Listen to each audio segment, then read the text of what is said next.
Hello, in this video I want to show you how to unpack RAR and zip archives on your NOKIA X10.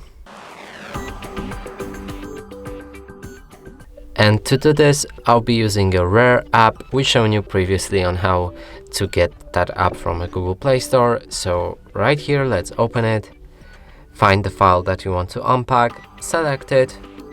Now here you can choose different files to be unpacked, or simply click on this arrow pointing up and unpack everything from that file.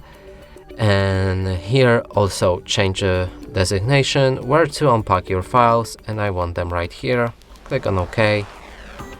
There's also other options which you can change, but it's not necessary, so let's just click on OK. And right here our files should be unpacked. We can move to the downloads folder manually, and here they are.